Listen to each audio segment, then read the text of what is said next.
نحمده ونصلي على رسوله الكريم أما بعد فأعوذ بالله من الشيطان الرجيم بسم الله الرحمن الرحيم إنا أرسلناك شاهدا ومبشرا ونذيرا وعن أنس رضي الله تعالى عنه قال النبي صلى الله عليه وسلم لا يؤمن أحدكم حتى أكون أحب إليه من والده وولده والناس أجمعين وہ کما قال علیہ الصلاۃ والسلام۔ محترم سامعین اکرام، بڑا ہی دردناک حادثہ ہے اور بڑی ہی غم کا واقعہ ہے کہ نبی پاک صلی اللہ علیہ وسلم کی شان میں جو فرانس میں ملعونین نے اور خاص طور سے وہاں کے صدر میکرون ملعون نے جو نبی پاک صلی اللہ علیہ وسلم کی شان میں گستاخی کی ہے اور آپ کی جو توہین کی ہے، تو یہ توہین نبی پاک صلی اللہ علیہ وسلم کی ادنا سے ادنا مسلمان بھی کسی طرح برداشت نہیں کر سکتا۔ یقیناً ہر مومن کا دل بے حد مغموم ہے، تو نبی پاک صلی اللہ علیہ وسلم ہر مومن کے لیے ہر چیز سے زیادہ محبوب ہیں۔ نبی پاک صلی اللہ علیہ وسلم نے خود ارشاد فرمایا، لا یؤمن احدکم حتی اکون احب الیہ من والدہ وولدہ والناس اجمعین، کہ کوئی آدمی اس وقت تک کامل مومن نہیں ہو سکتا جب تک کہ اس کے نزدیک اس کے اولاد، اس کے ماں باپ، حتیٰ کہ خود اس کی جان سے بھی زیادہ محبوب نبی پاک صلی اللہ علیہ وسلم نہ ہو جائیں۔ تو ہر مومن کے دل کے اندر نبی پاک صلی اللہ علیہ وسلم کی محبت ہر چیز سے زیادہ ہے، اپنی جان سے بھی زیادہ اپنے نبی کی محبت، اولاد سے بھی زیادہ اپنے پیارے نبی کی محبت،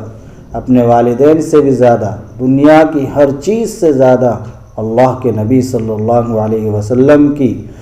محبت ہر مومن کے دل کے اندر موجود ہے۔ تو اگر کوئی نبی پاک صلی اللہ علیہ وسلم کی شان میں ملعون مردود گستاخی کرتا ہے، کوئی گستاخی کا طریقہ اختیار کرتا ہے، کارٹون بناتا ہے یا کچھ اور بناتا ہے، تو منحوس ملعون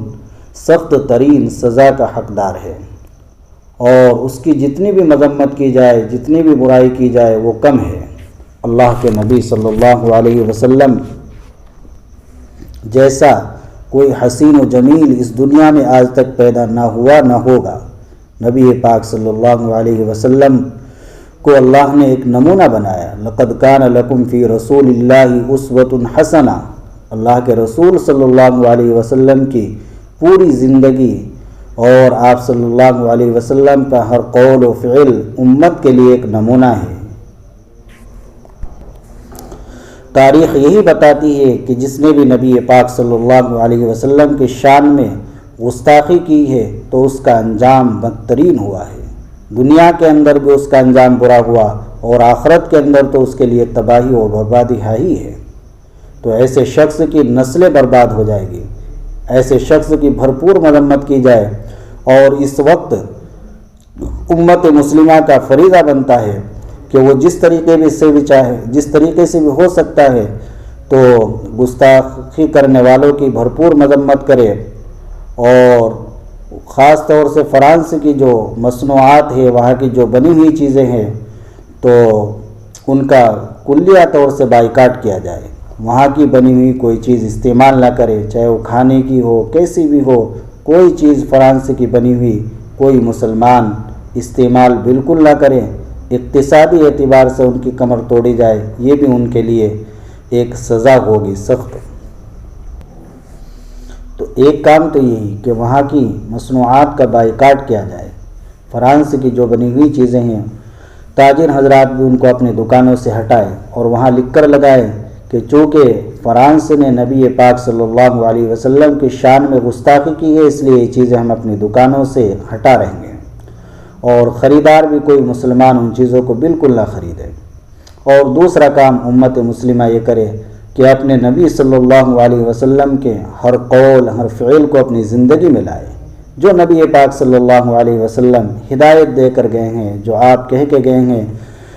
اس کو اپنی زندگی میں لائے، اس پر عمل کرے، اور جو آپ نے عمل کیا ہے